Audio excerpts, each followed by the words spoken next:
So you're a lieutenant, you have a sergeant, you have people go out. I mean, is there like a standard operating procedure? To a degree, but not on how to handle each call. Each call is completely different when we go out there. We can have a standard, this is what you need to check each time, but in terms of how you respond and what you do, really depends on the person you're talking to, the history. It's a lot of variables that we weigh in before we. Who's thought about one of those big orange stickers that the tape never comes off your doors? I'm kidding. Yeah, you know, like, I'll move on. Now, when you're there, though, and it's water, or it's the lead, the tether, in the standard operating procedure, is it to do not leave until you've done that? You've told him how the water goes and how the rope goes. Correct. We would educate the person, or we'd make them make the corrections. Is that the way it is, though? I mean, it's not whether they want to. The officer is directed to do that. You direct him to do that. Correct. Okay.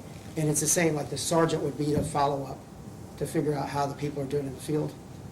The sergeant the sergeant would be the follow-up, or I would review the notes and open it back up if I don't feel it's been done correctly, or have somebody else go out.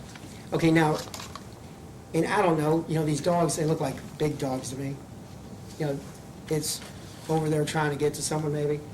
What I don't know is, if the dog's in their yard, do you ever find out like who's in the home and like who's over there? Another little dog, or kids that would be susceptible, or an older person that's not steady on their feet? Are you talking about the yard that the dog is in? That the dog is getting over into that yard. Yeah, we always try to talk to our complainants So and that- get statements from them, because based on that statement, we can then take action if we don't see it out, you know, when we arrive. If it's just on the chain in the backyard, you know, that's an offense, but we want to give more if it's coming over what it's doing. Okay. But if the dog were to make it back somehow, then y'all are just like, I didn't see it. You know, Well, correct. We didn't see the violation. That's why we use witness statements to. That makes sense. To justify issuing a fine to them. okay, but otherwise, is there a place to put who the family members are, maybe at the complainant's house? I mean, did y'all know that dog's jumping over into a yard with a 3-year-old, a 7-year-old, I mean, all the way up through 15, and a special needs 15-year-old? I would say yes. I can't attest to what the officers knew. Okay. They would have reported, though, if it was something they had discovered? Or if they would have felt that it was severe danger, they would have acted differently. But, you know, severe danger, what does that mean? It means that that dog is going to bite or attack somebody. Like, no doubt. Yeah, yes. But there's dogs that don't have that indication, and they might give you a little nip, wouldn't they?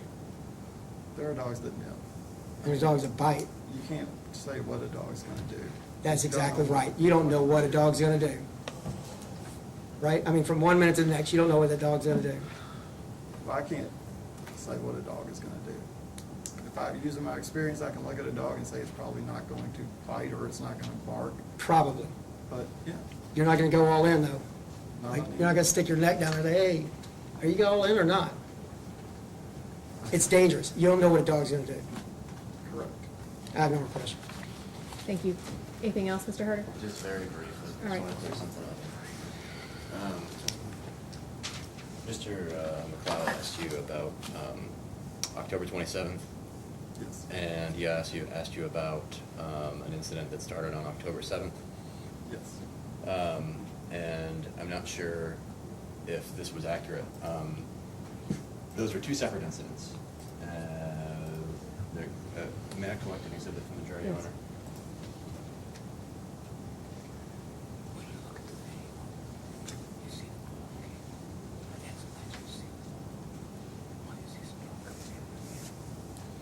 I'm just going to use the defendant's exhibits. These are 3 and 4. One started for the dog being chained. Is that right? It was an unaggressive dog on a chain and still barks. Okay. And it was initiated on October 7th. Correct. And what day was it closed on? October 24th. And then 3 days later. Well, that was, hang on. October 27th is when the final sequence was closed. Okay. So the first two, we did not make contact didn't close it out. Then on the next one, you had the one, and this is a call for what, on the 27th? A stray aggressive dog jumped the fence into the yard on a chain at 2520 and is choking. And that's a separate incident? Correct. Okay.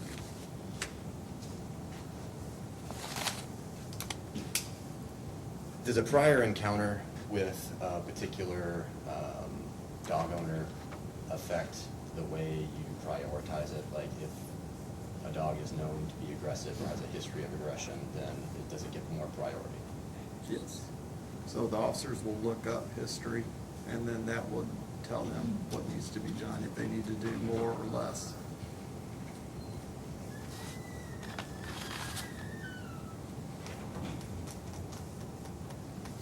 And there was no substantiated, or was there any substantiated charge of aggression against any of Mr. Dunaway's dogs? There was no charge of aggression. Thank you. Anything else, Mr. McLeod? All right, Lieutenant, you may step down. Thank you. All right, let's come up for a moment.